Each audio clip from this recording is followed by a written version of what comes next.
જય યોગેશ્વર. એકવાર પાંડુરંગ દાદા એક પ્લેનમાં કોઈ બહાર દેશમાંથી ભારત દેશમાં પાછા ફરી રહ્યા હતા. હવે તે સમયે એમની અંદર એક મનોમંથન ચાલતું હતું અને એની વાત દાદાજીએ કરી છે. દાદા એવું કહે છે કે તે દિવસે અમારું જે પ્લેન હતું એ વાદળોથી નીચે ઉડી રહ્યું હતું, પરંતુ ધીરે ધીરે અમારા પ્લેને ઉડાન પકડી હતી અને પછી એ વાદળની ભીતર પ્રવેશ્યું. એટલે ચારે તરફ અમારી વાદળ હતા. પછી હજી ઊંચાઈ પકડી એટલે પછી અમારું પ્લેન વાદળની ઉપર ઉડી રહ્યું હતું. એટલે હું જોઈ રહ્યો હતો કે વાદળ અમારી નીચેથી પસાર થઈ રહ્યા છે અને ચારે તરફ એક નીરવ શાંતિ છે. ચારે તરફ ફક્ત નીલું આકાશ દેખાઈ રહ્યું છે. અને તે સમયે હું સર્જનહારના આ જે સૌંદર્ય છે તેનું દર્શન કરીને ભીતરથી ગદગદિત થતો હતો અને મને અંદરથી રોમાંચ ચડ્યો હતો. મને અંદરથી ગલગલિયા થતા હતા કે કેટલી અદ્ભુત રચના આ કુદરતે કરી છે, આ ઈશ્વરે કેટલી અદ્ભુત રચના કરી છે. હવે આ વિમાનમાં જેટલા પણ લોકો બેઠા હતા એ બધા જ લોકો પોતપોતાની દુનિયામાં ખોવાયેલા હતા. કેટલાક લોકો ન્યૂઝપેપર વાંચતા હતા, કેટલાક મેગેઝિન વાંચતા હતા, કેટલાક લોકો એકબીજા સાથે વાતો કરી રહ્યા હતા, તો કેટલાક લોકો આંખ બંધ કરીને સૂતા હતા. હું પણ મારી જ એક દુનિયામાં ખોવાયેલો હતો અને મારી દુનિયામાં બે ટોપિક ઉપર મનોમંથન મેં શરૂ કર્યું હતું. એમાંથી પહેલો એક ટોપિક હતો પ્રવૃત્તિવાદ અને બીજો ટોપિક હતો નિવૃત્તિવાદ. કારણ કે મેં ઘણો અભ્યાસ કર્યો હતો અને મેં એવા લોકોનો પણ અભ્યાસ કર્યો કે જેમણે ભૂતકાળમાં પ્રવૃત્તિવાદ અપનાવ્યો હતો અને અમુક મહાનુભાવો એવા થઈ ગયા કે જેમણે નિવૃત્તિવાદ અપનાવ્યો હતો.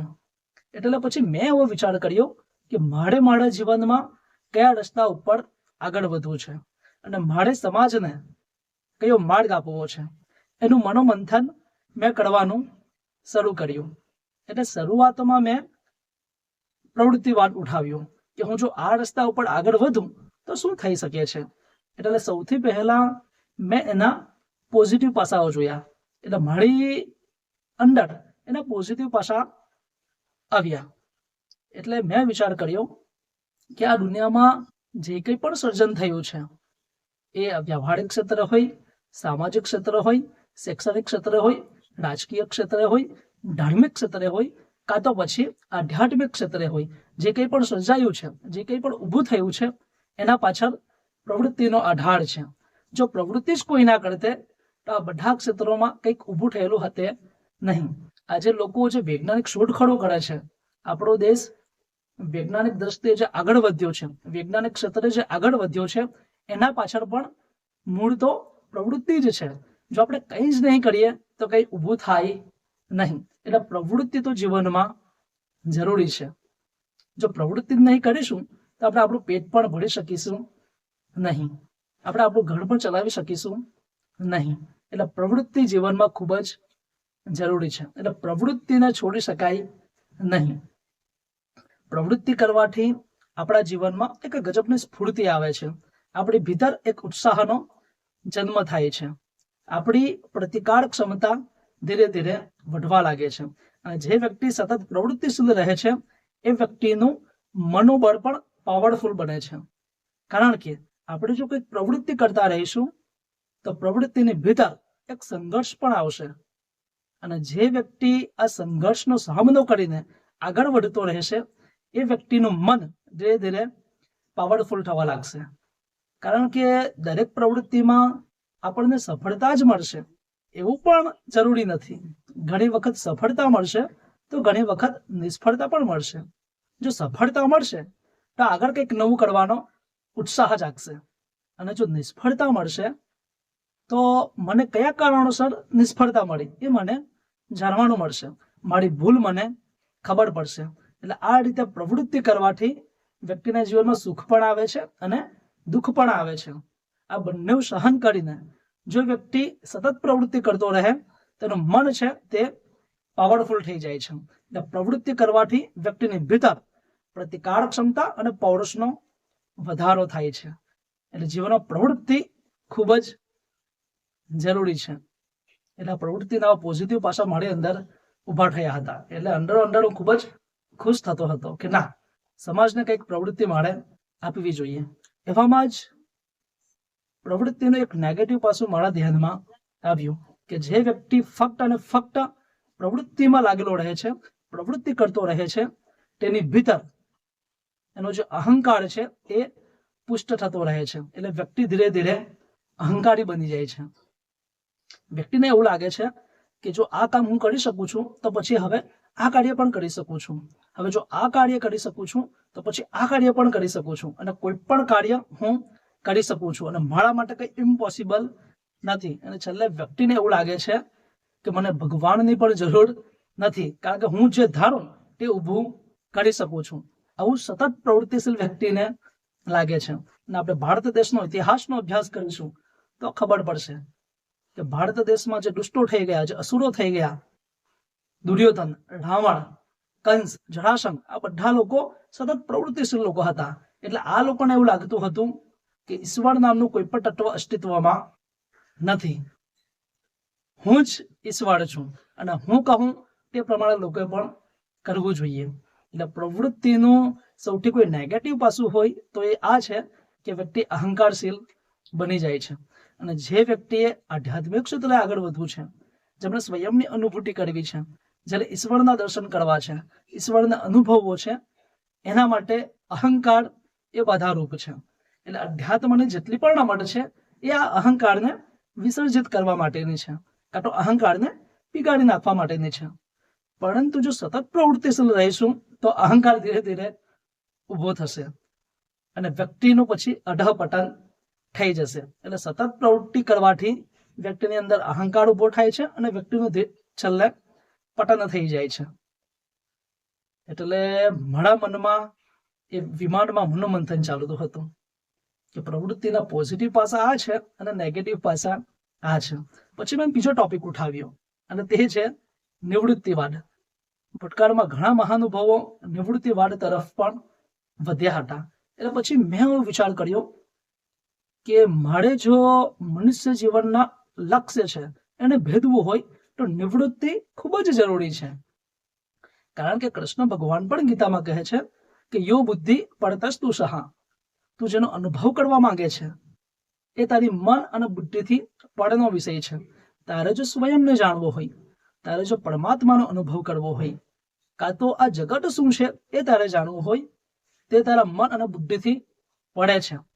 એટલે એનો જો અનુભવ કરવો હશે તો તારી જેટલી પણ ઇન્દ્રિયો છે તેને નિવૃત્ત કરવી પડશે. તારું જે મન છે, બુદ્ધિ છે, એને નિવૃત્ત કરવું પડશે. અને પછી આપણે ભીતર ઉતરીશું તો આપણે સ્વયંની અનુભૂતિ થશે, તો આપણને ઈશ્વરનો સાક્ષાત્કાર થશે. એટલે આપણે જો જીવનના અંતિમ લક્ષ્યને ભેદવું હોય તો નિવૃત્તિ ખૂબ જ જરૂરી છે. એટલે નિવૃત્તિ વગર આ અનુભવ શક્ય નથી. જે વ્યક્તિ ફક્ત પહાડની દુનિયામાં દોડે છે એ વ્યક્તિને આ અનુભવ થઈ શકતો નથી. એટલે નિવૃત્તિ જીવનમાં જરૂરી છે. એટલે દાદા એવો વિચાર કરે છે કે એક તરફ પ્રવૃત્તિ છે, પ્રવૃત્તિની પણ જરૂર છે, અને બીજી તરફ નિવૃત્તિ છે. એટલે નિવૃત્તિનું પોઝિટિવ પાસું મારા ધ્યાનમાં આવ્યું, એવી રીતે એનો નેગેટિવ પોઈન્ટ પણ મારા મનમાં આવ્યો કે જે વ્યક્તિ ફક્ત અને ફક્ત નિવૃત્તિ કરે છે એ વ્યક્તિ ધીરે ધીરે આળસુ થઈ જાય છે, એ વ્યક્તિ ધીરે ધીરે કમજોર થવા લાગે છે. આ વ્યક્તિની જે પ્રતિકાર ક્ષમતા છે એ ઘટવા લાગે છે. એના જીવનમાંથી ઉત્સાહ વિદાય લઈ લે છે. એના ચહેરા ઉપર એક ઉદાસીનતાનો ભાવ રહે છે, અને આ વ્યક્તિનો પૌરુષ પણ ધીરે ધીરે ખલાસ થવા લાગે છે. વ્યવહારમાં તો બધા જ લોકો પ્રવૃત્તિ કરતા જ હોય છે, એટલે વ્યવહારમાંથી કોઈ નિવૃત્તિ લઈ શકતું નથી, કારણ કે એની અસર જલ્દી થાય છે. આપણે જો કમાવાનું જ છોડી દઈએ તો આપણું પેટ ભરાશે નહીં, આપણે આપણા કુટુંબને પણ જીવાડી શકીશું નહીં. એટલે અહીંયા દાદાજી એવું કહે છે કે હું જે નિવૃત્તિની વાત કરું છું એ વ્યવહારિક નિવૃત્તિની વાત નથી કરતો, હું વાત કરું છું આધ્યાત્મિક નિવૃત્તિની. એટલે જે વ્યક્તિ અધ્યાત્મમાં કોઈ પ્રવૃત્તિ નથી કરતો, જે અધ્યાત્મમાંથી નિવૃત્તિ લઈ લે છે, એના કયા લક્ષણો આવે છે એની હું વાત કરી રહ્યો છું. એટલે આ વ્યક્તિનું પૌરુષ ધીરે ધીરે ખલાસ થઈ જાય છે, આ વ્યક્તિની પ્રતિકાર ક્ષમતા ખલાસ થઈ જાય છે, અને આ વ્યક્તિના જીવન માટે ઉત્સાહ ચાલ્યો જાય છે. અને પછી જે વિકારો છે એ વિકારો આવા વ્યક્તિ ઉપર વિજય મેળવે છે. વિકારો થકી આવા વ્યક્તિનો પરાજય થઈ જાય છે, કારણ કે આ વ્યક્તિ પ્રવૃત્તિ જ નથી કરતો, એટલે પ્રતિકારક ક્ષમતા આની ભીતર આવતી નથી. એટલે દાદા એવું વિચારતા હતા કે નિવૃત્તિ તો જીવનમાં જરૂરી જ છે, પણ જો નિવૃત્તિ જ કરતા રહીશું, નિવૃત્તિ વાડ જ અપનાવીશું, તો પછી પતન નિશ્ચિત છે. જેવી રીતે પ્રવૃત્તિ અપનાવીશું તો પણ પતન નિશ્ચિત છે, અને નિવૃત્તિ અપનાવીશું તો પણ પતન નિશ્ચિત છે. તો હવે મારે શું કરવું? મારે કયા માર્ગે આગળ વધવું અને સમાજને મારે કયો માર્ગ આપવું? આવું મનોમંથન મારી અંદર ઊભું થયું હતું. એવામાં ક્યારે ભારત આવી ગયું મને ખબર પડી નહીં. તો પછી મારે કયો રસ્તો અપનાવવો એનો વિચાર હું કરતો હતો. એવામાં જ અમારું વિમાન લેન્ડિંગ થવાની તૈયારીમાં હતું, અને એક એર હોસ્ટેસ મારી પાસે આવી અને કહ્યું કે તમે પટ્ટો બાંધી દો. ત્યારે મને જવાબ મળ્યો કે ભગવાને જવાબ આપ્યો છે, તું પટ્ટો બાંધ. પ્રવૃત્તિ હોય કે નિવૃત્તિ, તું પટ્ટો બાંધી દે. પ્રવૃત્તિમાં પણ મર્યાદા રાખ અને નિવૃત્તિમાં પણ મર્યાદા રાખ. એટલે પ્રવૃત્તિ પણ જરૂરી છે અને નિવૃત્તિ પણ જરૂરી છે. ફક્ત પ્રવૃત્તિ નહીં અને ફક્ત નિવૃત્તિ પણ નહીં. પ્રવૃત્તિ તો આપણે કરવી જ પડશે. પ્રવૃત્તિ વગર આપણું ઘર પર ચાલી શકવાનું નથી. જેવી રીતે આપણે આપણું ઘર ચલાવીએ છીએ, જેવી રીતે કુટુંબનો દરેક સભ્ય આપણને આપણો લાગે છે, કારણ કે મારો અને મારા કુટુંબના સભ્યોનો લોહીનો સંબંધ છે. એટલા માટે મારે એના માટે કંઈક કરવું જોઈએ. આવું આપણે બધાને ખબર છે. પરંતુ જેવી રીતે મારો અને મારા કુટુંબના સભ્યો સાથે સંબંધ છે, તેવી જ રીતે મારો વિશ્વના પ્રત્યેક વ્યક્તિ સાથે પણ સંબંધ છે. પ્રત્યેક જીવ સૃષ્ટિ સાથે મારો સંબંધ છે. એ સંબંધ છે લોહીનો નહીં, પરંતુ લોહી બનાવનારનો. એટલે લોહી બનાવનારના નાતે અમે એક છીએ. એટલા માટે જેવી રીતે મને મારા કુટુંબની ચિંતા છે, મારા પરિવારની ચિંતા છે, એવી જ ચિંતા મને સમાજ માટે પણ હોવી જોઈએ, અને સમાજ માટે મારે કંઈક પ્રવૃત્તિ કરવી જોઈએ. પરંતુ પ્રવૃત્તિ જો સતત કરતા રહીશું તો પછી એનું નેગેટિવ પાસું છે, અહંકાર ઉભો થાય છે. તો દાદા એવું કહે છે કે આ અહંકારને પણ વિસર્જિત કરવો જરૂરી છે. એટલા માટે પછી તમે નિવૃત્તિ પણ અપનાવો. અમુક સમય એવો રાખો કે જેમાં તમે તમારા પપ્પા હોય, મમ્મી હોય, કાં તો ભાઈ હોય, બહેન હોય, પુત્ર હોય, પતિ હોય, પત્ની હોય, એમને કહી દો કે અમુક સમય હું મારા માટે કાઢીશ, અને ઘરનો જે દરવાજો છે, એક જે રૂમ છે, એને બંધ કરી દો અને પોતાની ભીતર ઉતરી જાઓ. આપણી જેટલી પણ ઇન્દ્રિયો છે એ બધાને નિવૃત્ત કરી નાખો અને પોતાની ભીતર ઉતરીને જુઓ. જેમ જેમ આપણે અંદર ઉતરતા જઈશું તેમ તેમ આપણને ખબર પડશે કે મારી ભીતર હું પોતે જ નથી, જે ઈશ્વર છે એની શક્તિ મારી અંદર પણ કાર્ય કરી રહી છે. એટલે હું પણ ઈશ્વરનો જ અંશ છું. આ ફક્ત જાણવાથી નહીં, પરંતુ જ્યારે અનુભવ થશે ત્યારે ખબર પડશે કે હું જે કંઈ પણ પ્રવૃત્તિ કરતો હતો એ મારી શક્તિથી કરતો હતો નહીં. અને હવે પછી પણ જે પ્રવૃત્તિ કરીશ એ મારા કુટુંબ માટે હશે કે પછી સમાજ માટે હશે, એ બધી જ ભગવાન ધારા થકી થાય છે. એટલે ભગવાન હું કરતો નથી, એટલે અહીંયા કરતાપણાનું જે અભિમાન છે એ છૂટી જાય છે, અને જે અહંકાર ઉભો થવાની વાત હતી એ અહંકાર ઉભો થતો નથી. એટલે પ્રવૃત્તિ કરવાથી જે અહંકાર છે એમાંથી બચવું હોય તો નિવૃત્તિ ખૂબ જ જરૂરી છે. એટલે અમુક સમય એવો રાખવો જોઈએ કે જેમાં આપણે બહારની દુનિયાથી ડિસ્કનેક્ટ થઈ જઈએ અને આપણે આપણી અંદર ઉતારીએ. એટલે જીવનમાં પ્રવૃત્તિ પણ જોઈએ અને નિવૃત્તિ પણ જોઈએ, અને આ બંને ઉપર પટ્ટો લગાવવાનો છે. અને આ વાત મને પેલી એર હોસ્ટેસ બહેને કીધી, એટલે હું એવું સમજુ છું કે આ જે વાત છે એ કહી હતી મને ભગવાને. પેલા જે બહેન હતા એ ફક્ત માધ્યમ બની ગયા. એટલા માટે પછી મેં એક માર્ગ અપનાવ્યો, તે છે પ્રવૃત્તિ અને નિવૃત્તિનો સમન્વય. આ બંનેનો સમન્વય કરીશું તો જ આપણું જે જીવન છે એ ધીરે ધીરે વિકસિત થવા લાગશે. અને આપણને બધાને જ ખબર છે દાદાજીએ જે માર્ગ આપ્યો છે એમાં બે ભક્તિ છે. એક કૃતિ ભક્તિ, એ છે પ્રવૃત્તિ, અને બીજી છે ભાવ ભક્તિ, એટલે કે ચિત્ત એકાગ્રતા, આ છે નિવૃત્તિ. આ બંનેનો સમન્વય થશે તો જ આપણો આગળ વિકાસ થઈ શકશે. અસ્તુ.